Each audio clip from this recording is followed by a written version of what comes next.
चरम तीर्थंकर सर्वज्ञ सर्वदर्शी श्रमण भगवान महावीर प्रभु को वंदन। संवेग और निर्वेद के प्रतीक पूज्य आचार्य भगवान और मम जीवन सर्वोदया पूज्य गुरु माता और अत्र विराजित साधना के शिखर पुरुष पूज्य उपाध्याय भगवान और सभी चारित्र आत्माओं को पावन चरणों में वंदन।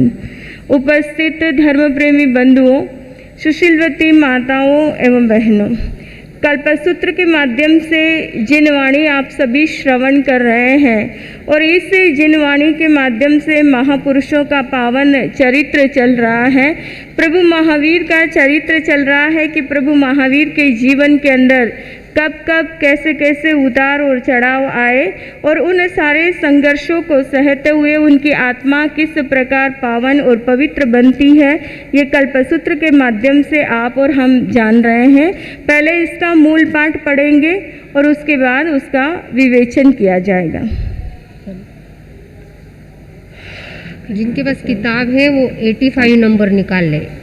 किताब जिनके पास है 85 नंबर निकाल ले। बाकी अभी स्क्रीन पे आ रहा है आपके सामने। हाँ, पेज नंबर 85।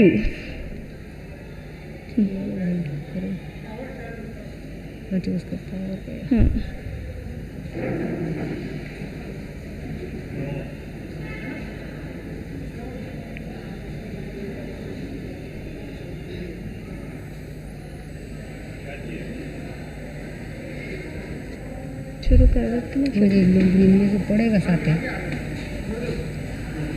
तैनम ते सुमिन लखन पाड़वा सिद्धत्तस खत्यस अंत्ये एयमठम सोचा निसम्म हट तुट्ट जाव हय हिया ते सुमिने ओगिन्नंती ओगिन्निता इहम अनुपविसंती अनुपविसिता अन्न मन्ने नाम सद्दीम संचालेन संचलेता तेसीन सुमिनानाम लदट्ठा गय्यट्ठा पुच्छियट्ठा विनिच्छियट्ठा अहिगयट्ठा सिद्धत्तस्य रन्नो पुरवो सुमिन सत्ताईम उच्चारे माना सिद्धत्तम खत्तियम एवं वयासी एवं खलु देवानुपिया अमम सुमिन सत्ते 42 सुमिना 30 महासुमिना 72 सव सुमिना दिट्ठा तत्थनम देवानुपिया अरहंत मायरोवा चक्रवट्टी मायरोवा अरहंत शिवा चक्रहरन शिवा गब्बं वक्कम मानसी एंसीम तीसाए महासुमिनानम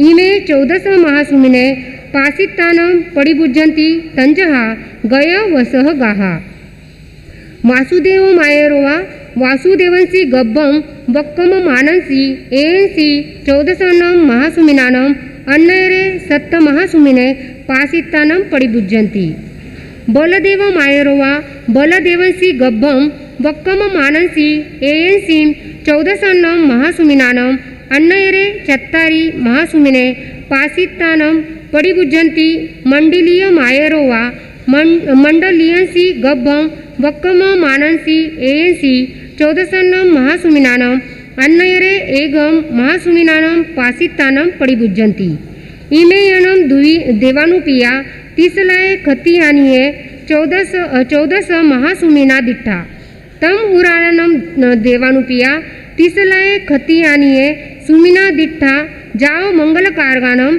देवानुपिया तीसलाय खतियानिये सुमिना दिट्ठा तंजहा अर्थ लाभो देवानुपिया भोग लाभो देवानुपिया पुत्र लाभो देवानुपिया सुख लाभो देवानुपिया रज लाभो देवानुपिया एवं खलु देवानुपिया तीसला खत्तियानी 9 मासानम बहुपड़ी पुन्नानम अदट्ठमानम रायंदियानम विकंतानम तुम्बम कुलकेऊम कुलदिवम कुलपौवयम कुलवंडिसयम कुलतिलयम कुलकीर्तिकरम कुलवित्तिकरम कुलदिनयरम कुलाधारम कुलनंदिकरम कुलजसकरम कुलपायवम कुलतंतु संतानम विवर्धनकरम सुकुमाल पाणिपायम अहिन्न परिपुन्नम पंचेन्द्रिय शरीरम लक्षण वंजन गुणोवेयम मानुमानप मान परिपूर्ण सुजाय सवंग सुंदरगम शशि सोमाकारम कंतम पियदंसनम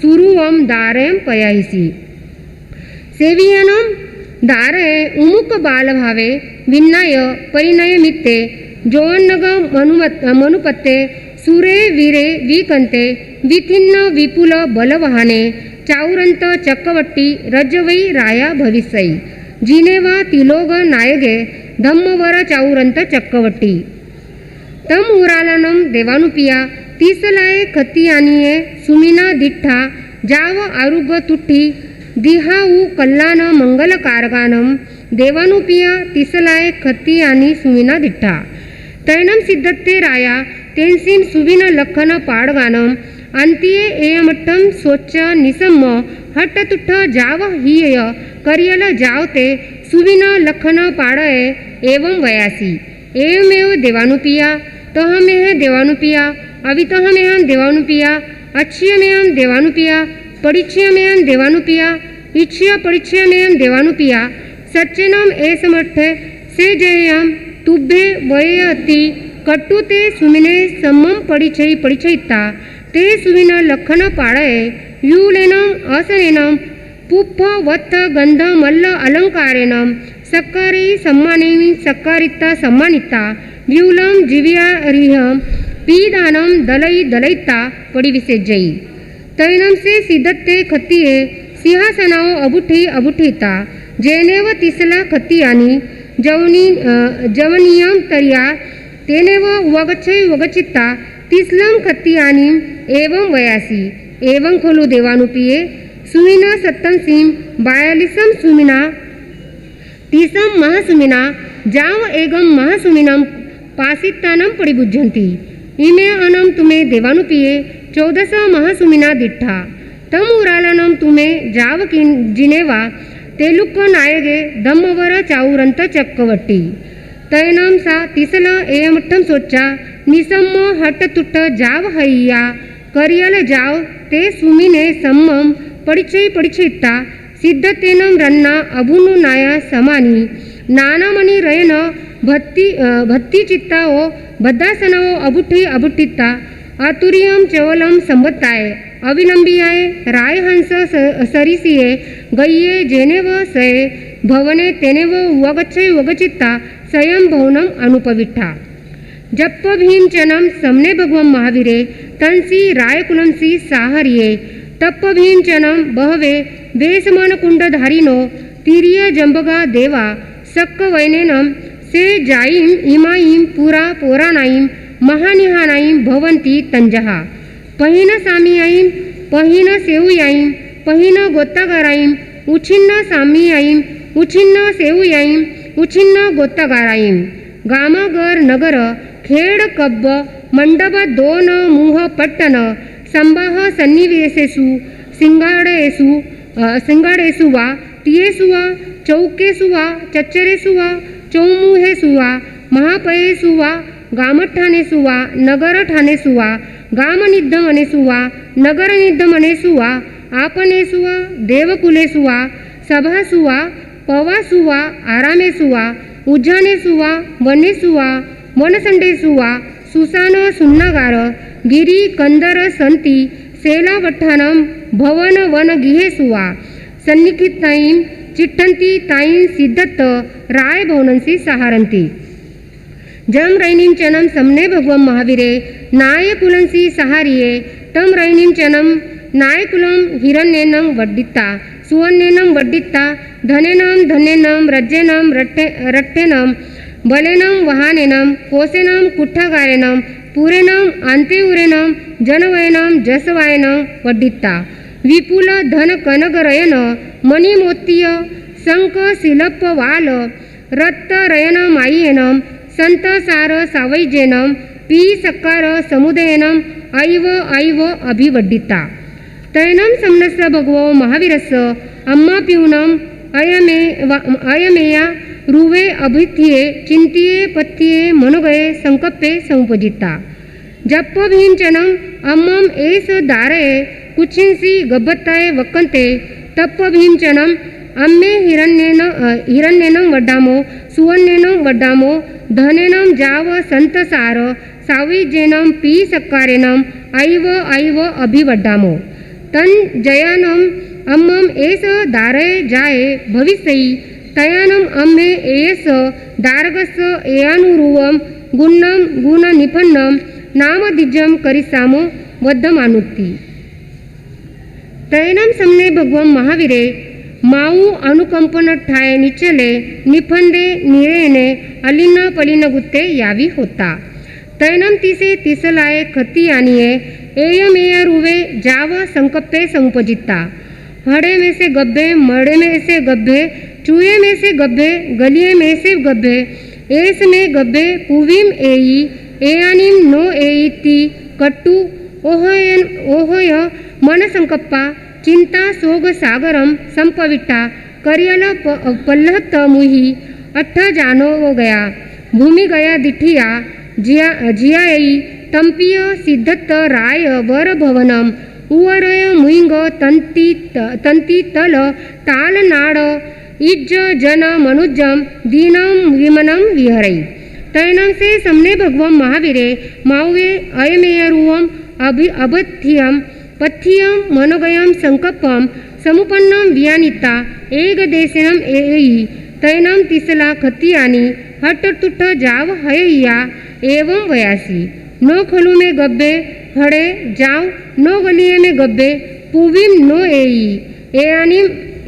इयानिम एई ती कट्टू हट तुठ जाव हयया एवं वा विहरई। तैनम समने भगवम महावीरे गब्बत्ते चेव इमेयरुवम अभिगहम अभिगन्नई नो खलु में कप्पई अम्मा प्यूईम जीवंतेईम मुंडे भविता आगारो अनगारियम पवैतय। तैनम सा तिसला खत्तियानी नाया कय बलिकम्मा कय कोव्य मंगल पायचित्ता जाव सव्व अलंकार विभूसिया तम गब्बम नाई सीईम नाई उन्नीम नाई तितेईम नाई कडुयईम नाई कसाईम नाई अंबलेईम नाई मोहरेईम नाई निद्धेईम नाई लुक्केईम नाई उल्लेईम नाई सुक्केईम सवत्तु भय मानसुयईम भोयन छायनम गंध मल्लेहीम वव गय रोग सोग मोह भय परिसमा सा जम तस गब्बस हियम मियम पथम गब्ब पोषणम तम देशेय कालेय आहार महारे मानी विचित्त मोहयीम सयना सयनहीम पैरिक सुहाये मन अनुकूलाय विहार भूमिये पसत्त दोहला संपूर्ण दोहला सम्मानीय दोहला अभिमानीय दोहला उच्छिन्न दोहला वमनीय दोहला सुहम सुयनम आसई सयई चिट्ठई निसियई तुयटई विहरई सुहम सुयनम तम गब्बम परिवही। कल कहाँ तक आप लोगों ने सुना, किसी को याद है? पंच कल्याणक तक सुना। बहुत धन्यवाद जिन्होंने याद रखा है, बड़ी सजगता से सुन रहे हैं, बहुत बहुत धन्यवाद। कल पंच कल्याणक तक आप लोगों ने सुना कि भगवान महावीर के पंच कल्याणक हस्तोत्तर नक्षत्र के अंदर 4 कल्याणक हुए और स्वाति नक्षत्र में 1 कल्याणक हुआ है। प्रश्न ये होता है कि तीर्थंकर के जन्म की घटना, च्यवन की घटना, दीक्षा, केवल ज्ञान और निर्वाण, इन घटनाओं को कल्याणक क्यों कहा जाता है? कल्याणक का मतलब क्या है? क्यों इसे कल्याणक कहते हैं? क्यों कहते हैं? हाँ?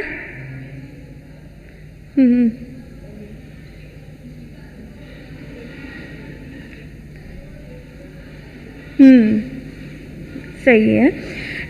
ये इसीलिए कल्याणक कहा गया है क्योंकि इन घटनाओं के माध्यम से जीव का कल्याण होता है। वो कल्याण किसी भी रूप में हो, जैसे तीर्थंकर का च्यवन होता है, उस वक्त नारकी जीवों को कुछ क्षणों के लिए शांति का अनुभव होता है। मनुष्य और तिर्यंच और देवता, ये जीव जब भी कल्याणक होगा, यानी च्यवन कल्याणक हुआ, जन्म कल्याणक होता है, तीर्थंकर के दर्शन का सौभाग्य उनको मिलता है। और जहाँ तीर्थंकर का दर्शन होता है, भवी जीव हो तो उनको या तो सम्यक दर्शन की प्राप्ति होती, या कोई श्रावक व्रत लेते, कोई संत मतलब दीक्षा संयम लेते हैं, ऐसे कोई न कोई व्रत नियम उनके जीवन के अंदर घटित होता है, इसलिए इन्हें कल्याणक कहा है। ये घटनाएं इसी कारण से कल्याणक कही गई है। तो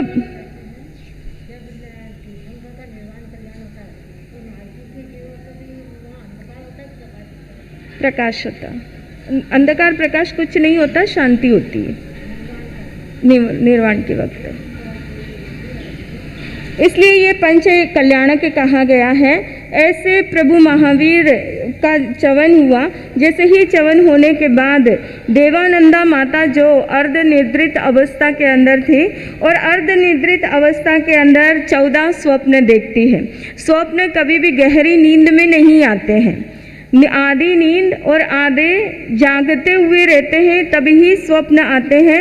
माता देवानंदा ने 14 स्वप्न देखे और स्वप्न देखते ही वो जागृत होती है, हर्षित होती है, उनका रोम रोम पुलकित हो उठता है, अपने बिस्तर से उठते हैं और उठने के साथ ही उन्हें स्वप्नों का वापस चिंतन करते हैं कि मैंने ये 14 स्वप्न इस क्रम से देखे हैं। और चिंतन करने के बाद जहाँ ऋषभदत्त ब्राह्मण सोए हुए थे वहाँ बड़ी धीमी गति से मधुर ध्वनि करते हुए वो वहाँ पहुँचते हैं। पतिदेव की आज्ञा लेकर भद्रासन पर बैठते हैं और उसके पास पति को हाथ जोड़कर सारा निवेदन करते हैं। ये आर्ट ऑफ लिविंग या पर्सनालिटी डेवलपमेंट का कोर्स जो है वो इस कल्पसूत्र के अंदर बता दिया कि चलना है तो आपको कैसे चलना चाहिए, बोलना है तो कैसे बोलना चाहिए, किसी के साथ वार्तालाप करना है तो ऐसा नहीं कि अपनी बात जबरदस्ती उसके ऊपर थोप दो। सामने वाले की इच्छा होनी चाहिए कि वो सुनना चाहता है या नहीं चाहता है, और सामने वाला सुनना नहीं चाहे और आप लगातार सुनाते जाओ तो यहाँ पे ये पर्सनालिटी डेवलपमेंट का कोर्स है कि आप चलो तो कैसे, बोलो तो कैसे, सामने वाले को कोई अपनी बात सुनाओ तो किस प्रकार से सुनाना चाहिए। ये सारी बात इस आगम में देवानंदा के माध्यम से बताई गई है। जैसे ही देवानंदा माता अपने पतिदेव को कहती है कि हे देवानुप्रिय, मैंने इस प्रकार से ये 14 स्वप्न देखे हैं। संबोधन भी बता दिया, किसी को संबोधन करना हो तो कैसे करना चाहिए।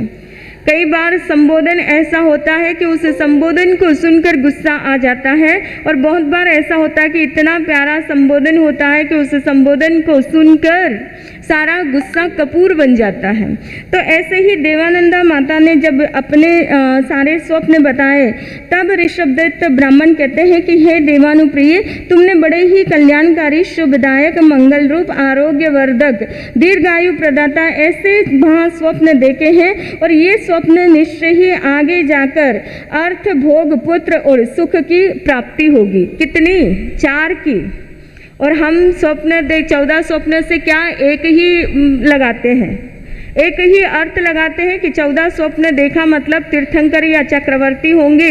लेकिन जो माता 14 स्वप्न देखती है उन माता के वहाँ पर अर्थ, भोग, पुत्र और सुख, अर्थ यानी समृद्धि, भोग यानी ऐश्वर्य, पुत्र और उसके साथ सुख यानी शारीरिक, मानसिक सभी प्रकार के सुख की प्राप्ति होती है जो माताएं ये 14 स्वप्न देखती है।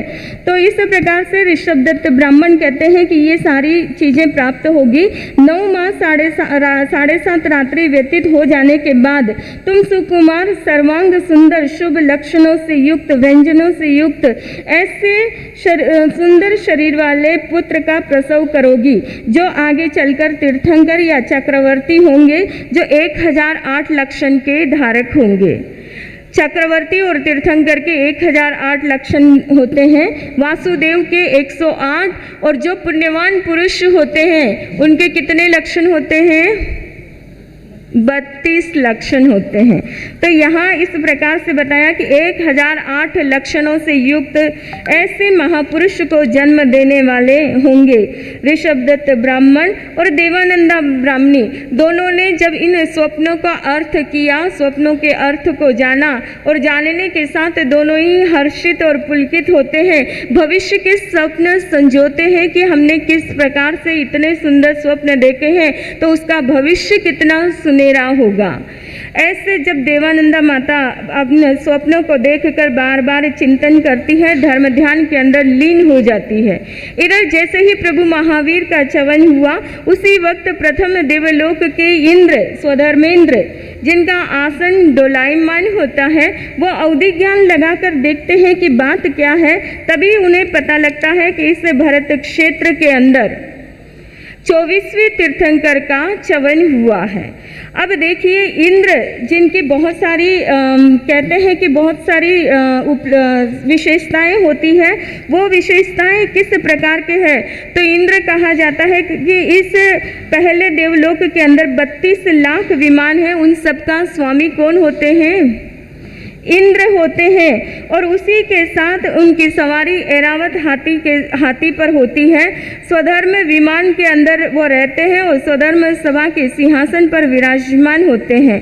जो 32 लाख विमानों के और 84 लाख सामानिक देव और 33 देव, इस प्रकार बहुत सारी लब्धि और उपलब्धियों के साथ इंद्र रहते हैं। और वो इंद्र ने जैसे ही देखा और देखते ही अपने सिंहासन से नीचे उतरते हैं, 7-8 कदम चलते हैं, अपने पाँवों के जूते अभी निकालते हैं और निकालने के साथ ही प्रभु की स्तुति, अपना दाहिना घुटना ऊंचा करके प्रभु की स्तुति करते हैं नमोथुणम के माध्यम से। स्तुति करने के बाद पुनः प्रभु को वंदन करते हैं, अपने स्थान पर आकर बैठते हैं और उसी के साथ उनका चिंतन चलता है। किनका चिंतन चलता है? हाँ, इंद्र का। पक्का? इंद्र का चिंतन चलता है। वो मन के अंदर सोचते हैं कि ना कभी ऐसा भविष्य में हुआ है, ना होगा, ना होता है कि कोई तीर्थंकर चक्रवर्ती बलदेव वासुदेव जो है वो भिक्षु कुल ब्राह्मण कुल के अंदर जन्मे हो। जितने भी महापुरुष हैं चक्रवर्ती तीर्थंकर बलदेव वासुदेव, वो निश्चय ही उग्र कुल, भोग कुल, राजकुल, इक्ष्वाकु कुल, क्षत्रिय कुल, यादव कुल, ऐसे विशुद्ध कुल और जातियों के अंदर जन्मे हैं, जन्मते हैं और जन्मते रहेंगे। तब वो मन में चिंतन करते हैं कि अगर कभी ऐसा हो जाए, अनंत उत्सर्पणी और अवसर्पणी काल के बाद कभी ऐसी अनहोनी घटना घट जाए, तो उस वक्त वो जो वहाँ पहले देवलोक के जो इंद्र होते हैं, उनकी जवाबदारी, जिम्मेदारी होती है कि इस घटना को कैसे टाला जाए। इसी बात का चिंतन करते हुए उन्होंने अपने सेनापति जो है हरिणगमेश्वरी देव, उन्हें बुलाते हैं और बुलाकर उनको सारी बात बताते हैं कि ऐसा कभी ना हुआ है, ना होगा कि कोई चक्रवर्ती तीर्थंकर आदि निम्न कुल के अंदर जन्म लेते हो। अगर ऐसा कभी होता है तो वो जहाँ इंद्र मौजूद है, उनका कर्तव्य बन जाता है कि इस चीज का स्थानांतरण करें। तो ये मेरा कर्तव्य है। हे हरिणगमेश्वरी देव, वो कहते हैं कि तुम जाओ, और जाने के साथ भगवान महावीर की आत्मा जो ऋषभदत्त ब्राह्मण की धर्म पत्नी देवानंदा के कुक्षी से संहरण करके क्षत्रिय कुंड के नगर के सिद्धार्थ राजा के घर त्रिशला माता की कुक्षी के अंदर उसे स्थापित कर दो, और त्रिशला माता के गर्भ में जो जीव है उसे देवानंदा माता के गर्भ में स्थापित कर दो। और इस प्रकार इंद्र हरिणगमेश्वरी देव को आज्ञा देते हैं। हरिणगमेश्वरी देव उनकी आज्ञा को स्वीकार करते हैं और स्वीकार करने के बाद वो वहाँ से निकलकर एक संख्यात योजन प्रमाण अपना विक्रिय शरीर का एक दंड बनाते हैं और उसमें से उत्तर विक्रिय करते हैं, और बड़ी सूक्ष्म तीव्रता गति से वो वहाँ से चलकर जहाँ ऋषभदत्त ब्राह्मण और देवानंदा ब्राह्मणी थे, महणकुंड ग्राम के अंदर पधारते हैं। वो आते हैं और आकर देवानंदा ब्राह्मणी को अवसापिनी निद्रा से सुला देते हैं। ये कैसी निद्रा होती है? अवसापिनी निद्रा मतलब कौन सी निद्रा है? जब तक नींद के अंदर सुलाओ, जब तक सामने वाला नहीं उठाए तब तक उठते नहीं, सोए ही रहते हैं। चाहे 2 दिन बीत जाए, 4 दिन बीत जाए, कितने भी दिन बीत जाए, सामने वाला नहीं उठाएंगे तब तक वो सोए रहते हैं। और ऐसे जिक्र आता है जम्बू स्वामी के यहाँ भी प्रभव चोर आदि गए, उन्होंने जम्बू स्वामी पर इस निद्रा का प्रयोग किया था, लेकिन जम्बू स्वामी पर इस निद्रा का असर नहीं हुआ। तो ऐसे ही हरिणगमेश्वरी देव भी उनको सुला देते हैं, और सुलाने के बाद भगवान को बिना कष्ट दिए वहाँ की क्षेत्रीय शुद्धि करके भगवान को उठाते हैं, और जहाँ देवानंदा माता सोए थे वहाँ ले जाकर प्रभु महावीर को स्थापित करते हैं, और देवानंदा माता के गर्भ में जो जीव था उसे ले जाकर त्रिशला माता के त्रिशला माता के गर्भ में स्थापित करते। त्रिशला माता के गर्भ में जो जीव था उसे ले जाकर देवानंदा माता के गर्भ में स्थापित कर देते हैं। ये क्रिया इतनी शीघ्रता से होती है कि इस क्रिया को होने में बिल्कुल क्षण तो बहुत लंबा हो जाता, उससे भी कम समय के अंदर ये क्रिया हो जाती है। भगवान महावीर स्वयं अवधि ज्ञानी थे गर्भ से, उन्हें ये पता था कि मेरा संहरण होगा, ये पता था, लेकिन संहरण होके त्रिशला माता के गर्भ में गए, इस घटना को वो जान नहीं पाए। लेकिन जैसे ही त्रिशला माता के गर्भ में गए वहाँ वो जान चुके थे कि अभी मेरा संहरण हो चुका है। जैसे ही माता त्रिशला के गर्भ में प्रभु महावीर का पदार्पण होता है, वो अश्विन कृष्णा त्रयोदशी थी, जब 82 दिन बीत जाने के बाद 83वीं रात्रि जो है उनका संहरण होता है। और जिस रात्रि के अंदर प्रभु महावीर त्रिशला माता के गर्भ में पधारते हैं, उसी रात्रि में देवानंदा माता पुनः 14 स्वप्न देखती है। क्यों देखती है वापस 14 स्वप्न? पहले स्वप्न देखे थे वो आते हुए देखे थे, अब स्वप्न देख रही है वो जाते हुए स्वप्न को देख रही है, और जाते हुए स्वप्न को देखती है कि वो सारे के सारे स्वप्न उनके मुंह से निकलकर त्रिशला माता के वहाँ जा रहे हैं। ऐसा देवानंदा माता ये सारे स्वप्न जो आए थे वो जाते हुए देख रही है। और जैसे ही स्वप्न देखा और देखते ही एकदम गड़बड़ा कर उठ जाती है, और उठने के साथ ही उसके मन में बड़ा दुख विषाद होता है कि मैंने कैसे स्वप्न देखे कि ये सारे के सारे स्वप्न मेरे जाते हुए देखे हैं। बंधुओं, कहा जाता है कि उस रात्रि देवानंदा माता अत्यधिक दुखी हुई, इतनी दुखी हुई कि उसे ऐसा महसूस हुआ कि मैंने अपने जिंदगी की अमूल्य निधि जो है वो खो दी है, ऐसा उसे महसूस हो रहा था। और ऐसे दुखी हृदय से पुनः अपने पति को सारी घटना सुनाती है। पति भी कहते हैं कि हो ना हो कोई अनहोनी घटना घटी है जिसके कारण तुम्हारे ये स्वप्न चले गए हैं, अब इन स्वप्नों का फल नहीं मिलेगा। ये सारी बात उनके पति उनको बता देते हैं। अब आप आगे का सोच सकते हैं कि देवानंदा माता कितनी दुखी रही होगी, किस प्रकार से उसने अपने दुख को सहा होगा। ये अनुभूति की चीज है, अनुभव कर सकते हैं। जब त्रिशला माता के गर्भ में प्रभु महावीर पधारते हैं, उसी रात्रि के अंदर त्रिशला माता 14 स्वप्न देखती है, और उन 14 स्वप्नों के अंदर सबसे पहला सिंह देखा था। सिंह किस प्रकार का था? तो कहा जाता है कि आकाश में से उतरते हुए सिंह को अपने मुख में प्रवेश करते हुए देखा था, और वो सिंह मोतियों के हार के समूह, क्षीर सागर और चंद्रमा के किरण, जल बिंदु और चांदी के समान धवल सिंह था, जिसके पंजे स्थिर और सुंदर, मुख गोल था। इस प्रकार पहला स्वप्न सिंह का देखती है। उसके बाद हाथी का देखती है। हाथी जो कहा जाता है कि तेजवंत 4 दांत वाला ऊंचा और बड़ा हाथी, निर्जल मेघ और मुक्तहार क्षीर समुद्र यानी सफेद हाथी को देखा। और हाथी के बाद वृषभ को देखा। वृषभ कैसा था, किस प्रकार का था? तो बताया जाता है कि वो श्वेत कमल के समान उज्जवल, बड़ा ही देदीप्यमान, उन्नत स्कंद, सुकोमल और शुद्ध रोम रंजित, ऐसे सुंदर सफेद किनको देखा था? बेल वृषभ को देखा था। वृषभ के बाद लक्ष्मी का स्वप्न देखते हैं। लक्ष्मी के स्वप्न के अंदर बताया गया है कि कैसे थे लक्ष्मी। तो कहा जाता है कि मनोहर लक्ष्मी सर्वोच्च हिमालय पर्वत के पद्मद्रह के प्रधान स्थान पर आसीन थी, जिनके चरण सुस्थिर स्वर्णमय कछुए के समान, मध्य में ऊंचे और आसपास से नीचे। इस प्रकार जो लक्ष्मी जो सुंदरता की खान है, ऐसे लक्ष्मी का स्वप्न 14 स्वप्न देखा था। लक्ष्मी के बाद पुष्प मालाओं का स्वप्न देखते हैं। पुष्प 2 मालाएं, युगल माला। वो सारे के सारे स्वप्न किस प्रकार से देखते हैं पता है? सभी उनके मुंह के अंदर वो स्वप्न एक एक उतर कर आते हैं और मुंह के अंदर प्रवेश कर रहे हैं। ऐसे स्वप्न को देखा।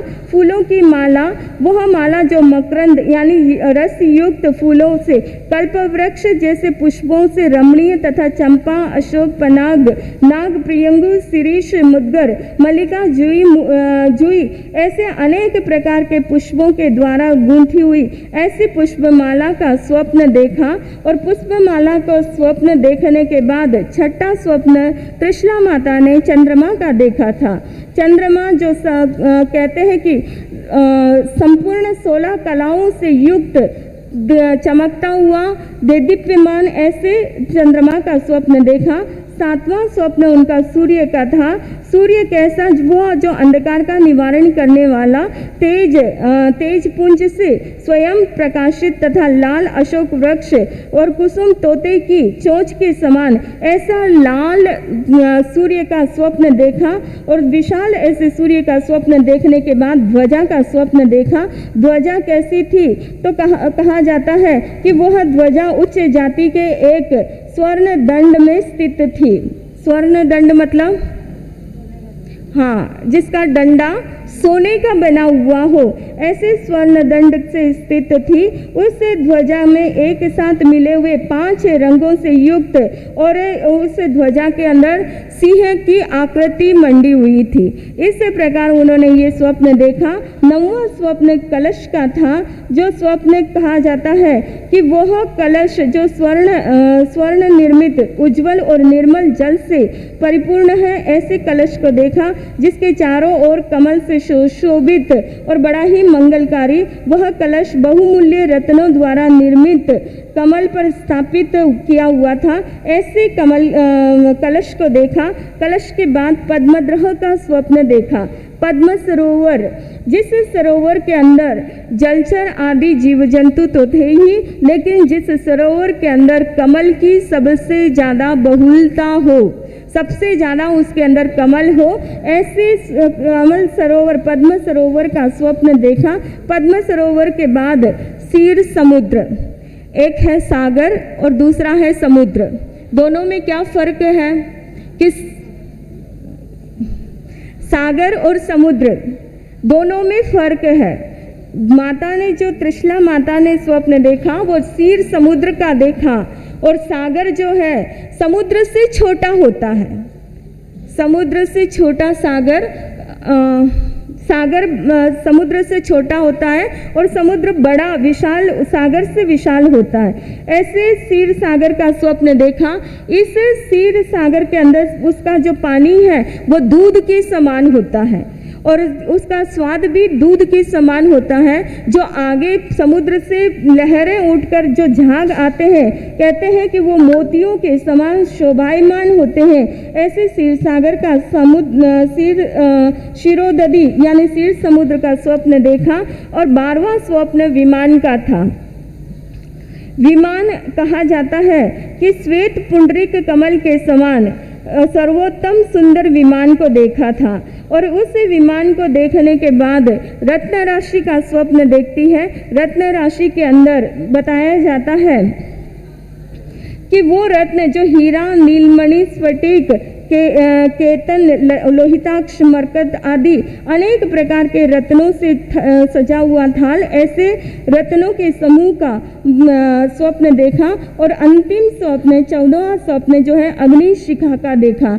ये अग्नि शिखा निर्धूम अग्नि, स्वर्णवर्णीय अग्नि, ऐसे अग्नि का स्वप्न देखा। और ऐसे 14 स्वप्न देखकर त्रिशला माता जागृत होती है। और जैसे ही जागृत हुई होने के साथ ही जिस प्रकार देवानंदा माता ने पुनः 14 स्वप्न का चिंतन किया था, वैसे ही त्रिशला माता भी इन स्वप्नों का चिंतन करती है। चिंतन करने के बाद अपने धीमी चाल से जहाँ सिद्धार्थ राजा सोए हुए थे उस स्थान पर पहुँचती है। और पहुँचने के साथ ही वहाँ जिस प्रकार देवानंदा माता बड़े अदब से संबोधन करती है, अदब से वहाँ जाती है, उसी प्रकार त्रिशला माता ने भी वो सारी चीज़ें करी और करने के साथ ही अपने पतिदेव को इन 14 स्वप्न को सुनाया। पतिदेव ने जैसे ही 14 स्वप्न सुने और सुनने के साथ ही वो कहते हैं कि निश्चय ही ये स्वप्न जो है वो कल्याणकारी है, मंगलकारी है और इन स्वप्नों का प्रभाव ऐसा है कि भविष्य के अंदर कोई न कोई अपने हमारे यहाँ पे तीर्थंकर चक्रवर्ती आदि का जन्म होगा, जो निश्चय ही हमारे कुल की शोभा को बढ़ाने वाला होगा, हमारे यशो कीर्ति, हमारे कुल की यशो कीर्ति दशों दिशाओं के अंदर फैलाने वाला होगा। इस प्रकार सिद्धार्थ राजा उन सारे स्वप्नों का अर्थ बताते हैं। त्रिशला माता इन स्वप्नों का अर्थ सुनकर अत्यधिक हर्षित होती है और हर्षित होने के साथ ही सहमति भी देती है।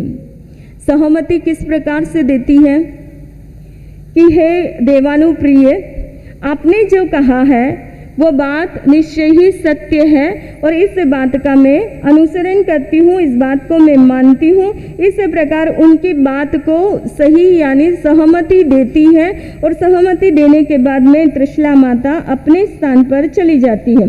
जैसे ही सवेरा हुआ और सवेरा होते ही राजा सिद्धार्थ राजा अपने दैनिक कार्य से निवृत्त होते हैं और दैनिक कार्य से निवृत्त होकर वो अपने कौटुंबिक पुरुषों को, सैनिकों को बुलाते हैं और आदेश देते हैं कि जो स्वप्न पाठक हैं उनको बुलाओ और बुलाकर क्या करना है, इन्हें स्वप्नों का अर्थ सुनना है। तो उन स्वप्न पाठकों को बुलाओ और बुलाकर उनको राज्यसभा के अंदर पेश करो।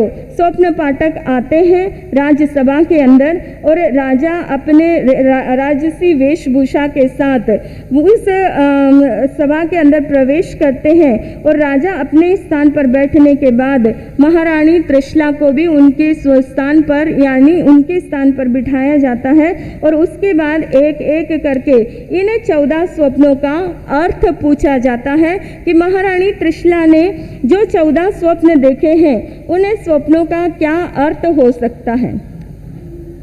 कहा जाता है कि ये जो 14 स्वप्न हैं ये सर्वोपरि है, महास्वप्न कहलाते हैं।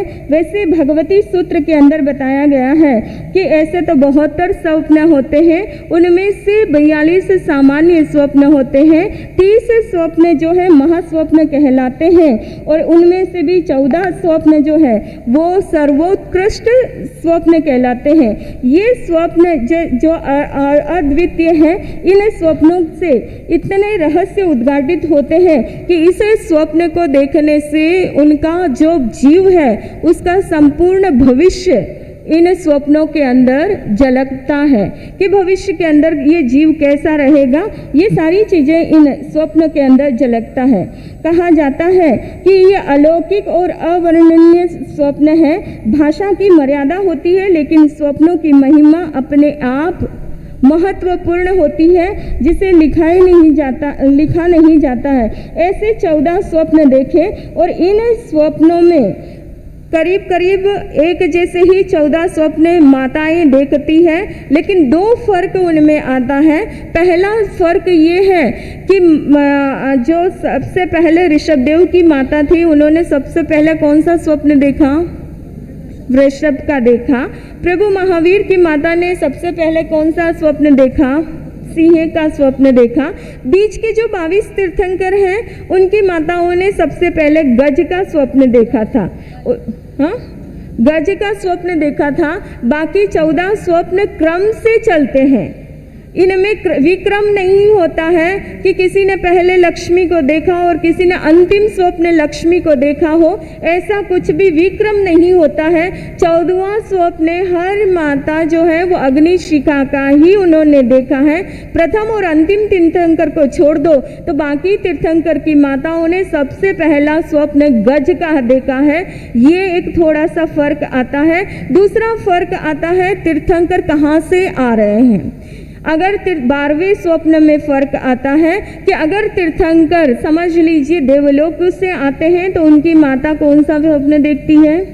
विमान का स्वप्न देखती है। और अगर नरक से आते हैं तीर्थंकर तो अब आने वाली 24 के अंदर पहले तीर्थंकर की माता जो है वो 12वां स्वप्न भवन का देखेगी, विमान का नहीं देखेगी। क्यों नहीं देखेगी?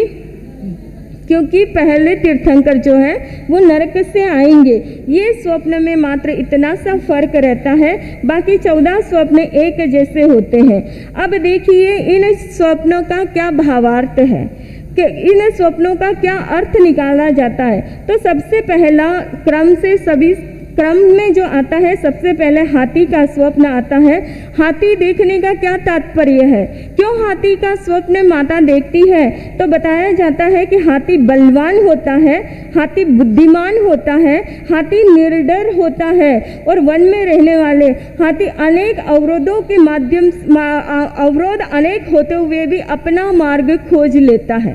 चाहे कैसे भी जंगल के अंदर हाथी को छोड़ दो, जिस जंगल में कोई रास्ता नहीं हो, लेकिन ऐसे स्थान पर भी हाथी अपना रास्ता खोज लेता है।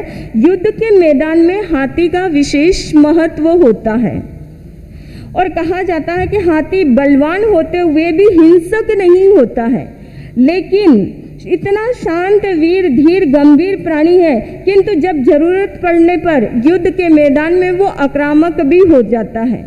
हिंसक ना होते हुए भी जहाँ जरूरत पड़ती है वो दोनों ही स्थान पर दोनों प्रकार का हो जाता है। ऐसे ही जो राज्य करने वाले हैं वो इनमें वो सारे जो हाथी के गुण बताए हैं वो सारे गुण उनके अंदर होते हैं कि वो बलवान भी होते हैं, बुद्धिमान भी होते हैं, निर्डर भी होते हैं, शांत, वीर, धीर, वीर और गंभीर भी होते हैं और वैसे अहिंसक होते हैं। लेकिन जहाँ नीति नहीं हो, न्याय नहीं हो, जहाँ न्याय की बात आ जाती है वह आक्रामक भी बनना पड़ता है उनको। ये गुण दर्शाने के लिए सबसे पहला स्वप्न जो है वो हाथी का दिया गया है। कहा जाता है कि जिस राज्य के अंदर हाथी ज्यादा होते थे वो समृद्धशाली राज्य माना जाता था। आज की बात नहीं, आज सेना की बात है। पुराने जमाने के अंदर हाथी की बात मानी जाती थी। इस प्रकार पहला स्वप्न हाथी का देखा। दूसरी बात, हाथी की विशेषता वो चंचल नहीं होता है, दूरदर्शी होता है हाथी। तो ऐसे दूरदर्शिता का गुण उनके अंदर हो, इस प्रकार से यह हाथी का स्वप्न देखा गया है। दूसरा स्वप्न है वृषभ। वृष यानी श्रेष्ठ और भ यानी धारण करने वाला। जो श्रेष्ठता को धारण करे उसे वृषभ कहा जाता है। और कहा जाता है कि जहाँ वृषभ हो, वृषभ के 2 सिंग होते हैं जो यश और कीर्ति का सूचक है। और ये यश कीर्ति के साथ साथ ही वृषभ किसका सूचक है? कृषि का। कृषि के लिए वृषभ का विशेष महत्व होता है। और किसान के लिए वृषभ क्या है? उनके लिए वृषभ एक बहुत बड़ी धरोहर है, बहुत बड़ी संपत्ति है।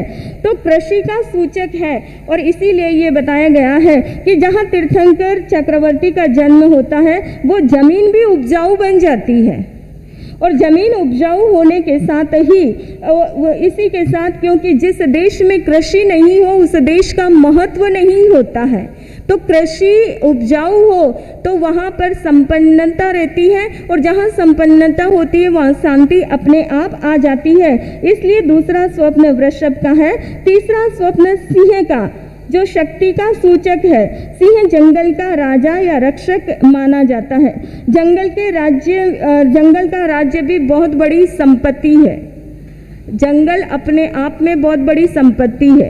अरे अगर जंगल नहीं हो तो देश की, गांव की व्यवस्था जो है वो अस्त व्यस्त हो जाता है। जंगल है तो प्रॉपर बारिश होती है, जंगल है तो प्रॉपर हवा हमें मिलती है। और जंगल नहीं हो तो आज सरकार भी कहती है कि जंगल नहीं काटना चाहिए, जंगल को खत्म नहीं करना चाहिए, क्योंकि जंगल जो है वो उस नगर की संपत्ति है। और कहा जाता है कि इसी प्रकार सिंह का स्वप्न देखा।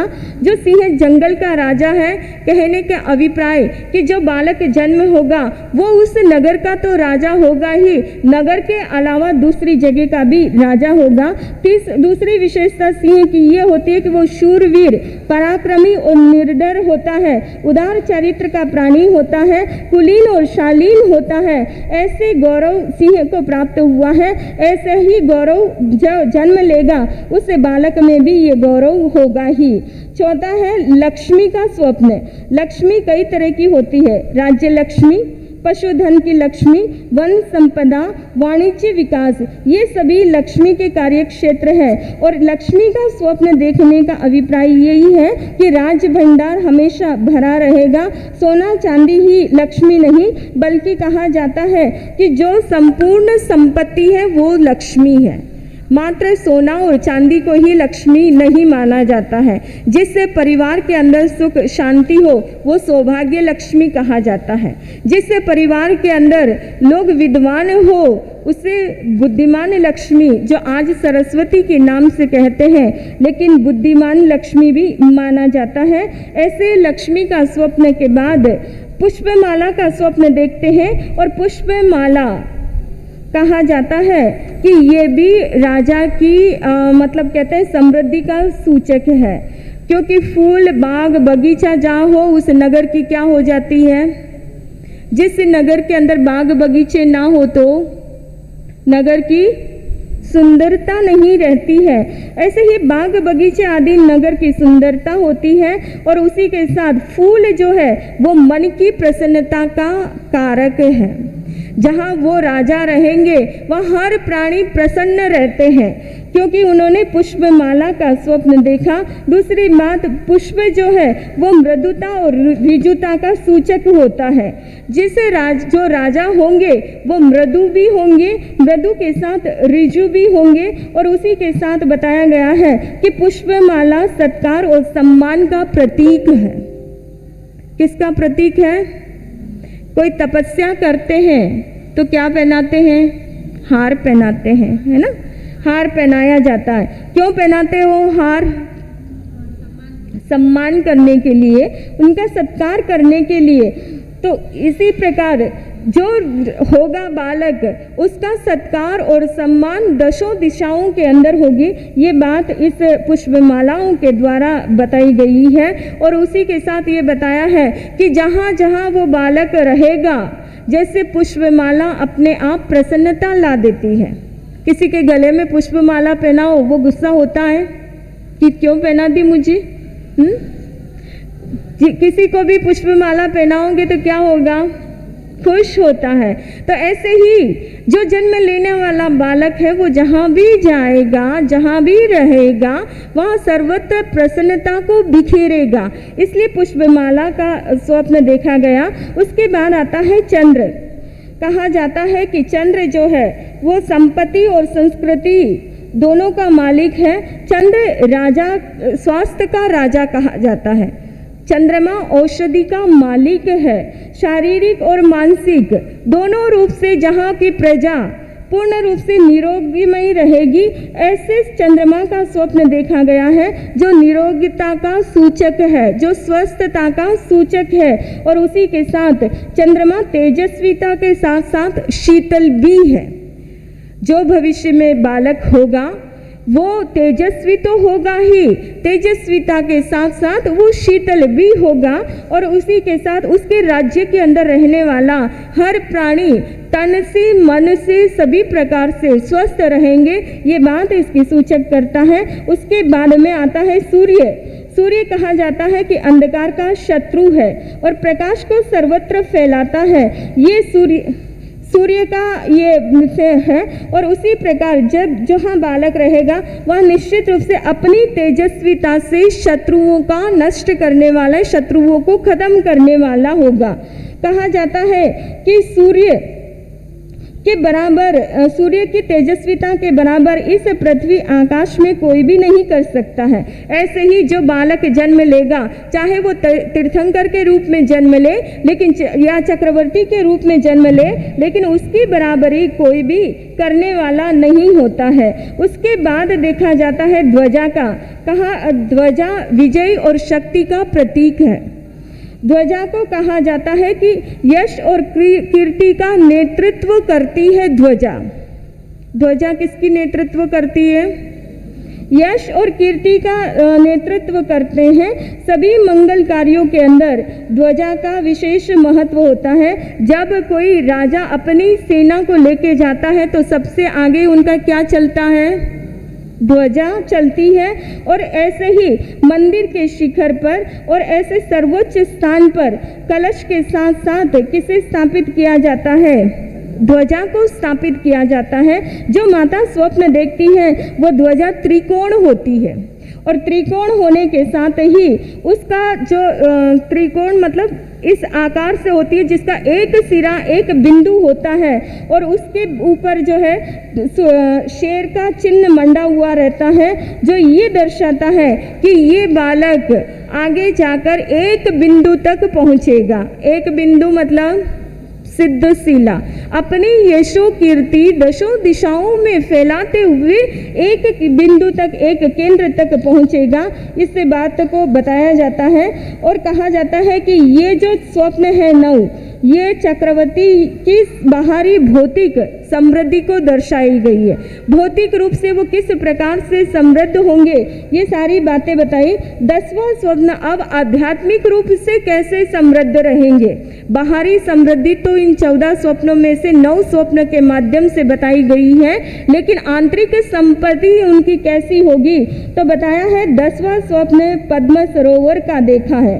पद्म सरोवर के अंदर दोनों ही चीजें होती है, जल भी है और क्योंकि जहाँ कमल होगा वहाँ कीचड़ तो रहता ही है, तो जल भी होगा और कीचड़ भी होगा। ले अपार संपत्ति के अंदर रहते हुए भी, यानी उस संसार रूपी संपत्ति कीचड़ के अंदर रहते हुए भी वो जीव कमल के भांति निर्लेप हो जाएंगे, कमल के भांति उन सारी चीजों से ऊपर उठ जाएंगे, ये बात बताई गई है। और दूसरी बात है, सरोवर जो है वो जल का संचय करता है। जब भी कोई दुष्काल आदि पड़े तो सरोवर का जल काम में आता है। ऐसे ही जो तीर्थंकर चक्रवर्ती होंगे वो अपने ज्ञान रूपी सरोवर यानी जल राशि को इकट्ठा किया हुआ है, जो भव्य प्राणियों को पहुंचाएंगे, जिससे भव्य प्राणी तृप्त होंगे। और इसे पद्म सरोवर के बाद में कहा जाता है कि क्षीर समुद्र का स्वप्न देखा गया है। सरोवर सीमित होता है लेकिन जो समुद्र है वो असीमित होता है। और क्षीर समुद्र देखा गया है। क्षीर समुद्र यानी अकूट संपत्ति वाला। सागर का कोई किनारा है, समुद्र का कोई किनारा है कि उस किनारे तक सरोवर का फिर किनारा दिखता है, लेकिन समुद्र का कोई भी किनारा नहीं है। ऐसे ही अकूट संपत्ति वाला ज्वाजल्यमान व्यक्ति का सूचक है ये क्षीर समुद्र का स्वप्न। समुद्र देखने के बाद फिर देखते हैं देव विमान का स्वप्न। देव विमान रत्नों की राशि का देव विमान का स्वप्न देखा जाता है, जो मानव को आकाश में ऊंचे उड़ने यानी तीनों लोक के अंदर जिसका नेतृत्व चलेगा या तीनों लोक के अंदर जिसका वर्चस्व चलेगा। धरती की सारी चीजें आ गई है। देव विमान किसका सूचक है? किसका सूचक है देव विमान? देवलोक का।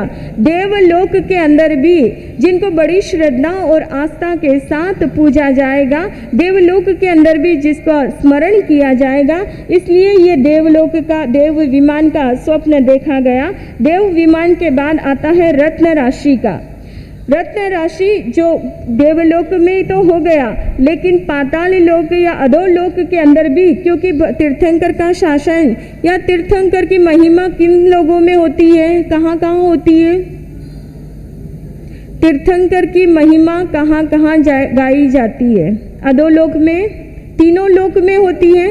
अधोलोक में, मध्यलोक में और ऊर्ध्वलोक में। अब अधोलोक के अंदर उनकी संपदा का सूचक बताया है रत्न राशि।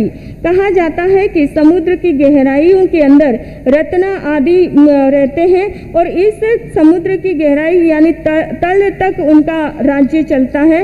और ये संपत्ति, रत्न राशि की संपत्ति जिनके पास हो, जब भी विपदा आए तो उन विपदाओं से वो आराम से पार हो सकते हैं। ऐसा उन्होंने रत्न राशि का स्वप्न देखा। और 14वां स्वप्न है निर्धूम अग्नि। जिस अग्नि में धुआं नहीं है ऐसी अग्नि को देखा। अग्नि वैसे मंगल रूप है, अग्नि कल्याण रूप है, अग्नि पवित्र है, चाहे कोई भी कितना भी कचरा हो, अग्नि क्या कर देती है, उसको जलाकर खत्म कर देती है। अग्नि मंगल रूप में है। शुभ कार्यों के अंदर क्या करते हैं, दीपक लगाकर शुभ कार्य का आरंभ किया जाता है, तो वो मंगल रूप में है। और तीसरी बात बताई गई है कि अग्नि जो है वो अब मुक्त करवाती है। इंसान को मुक्त करने वाली कौन है, हमारा पार्थिव शरीर। अगर किसी की मृत्यु हो गई है तो शरीर का क्या किया जाता है, जलाया जाता है। तो ऐसे ही अग्नि मुक्त करती है। निर्धूम अग्नि यानी निर्बाध सत्ता और शांति को दर्शाता है। इस प्रकार ये 14 स्वप्न त्रिशला माता देखती है और इन स्वप्नों का अर्थ पाठकगण करते हैं। बहुत ही, घड़ी बंद है क्या, इसमें 2:30 बजी है, 3:10, इसमें 2:30 बजी है। तो मैं कब से देख रही हूँ, 2:30 बजी अभी तक। हाँ? पधार गए महाराज साहब। कौन? अरे महाराज। अच्छा, बोल दो। हाँ, तो ये 14 स्वप्न माता देखती है और आगे अपने गर्भकाल को बड़ी सावधानी से वो पालन करती है। और करने के साथ ही जब 6 महीने के बालक हुए तब उनके मन के अंदर एक शंका होती है प्रभु महावीर के जीव को कि मेरे वजह से मेरे माता को कष्ट ना हो, इसलिए वो हलन चलन बंद कर देते हैं। लेकिन सभी को पता है कि माँ की क्या दशा होती है। उस दशा को जानते ही पुनः बालक अपने हाथ पांव को संचालन करता है, जिससे माता अत्यधिक हर्षित होती है। ऐसे समय बीतता है उनके गर्भकाल का। आगे शास्त्रकार क्या फरमाते हैं, समय आने पर सुनेंगे तो ज्ञात होगा। इन्हीं शब्दों के साथ बोलिए श्रवण भगवान महावीर स्वामी की। जम वाइदम वच्चा मेलियम हिणकरम अच्छेकरम भयहीनम विनयहीनम जोगहीनम घोषिनम सुट्टुदिनम दुट्टुपड़चीयम आ काले कवो सज्जाओ काले न कवो सज्जाओ असज्जाये सज्जायम सज्जाये न सज्जायम। बनता गुनता विचारता ज्ञान और ज्ञानवंत महापुरुषों की अभिनय आसाधना की हो तो बारंबार तस्मिच्छामि दुक्कड़म।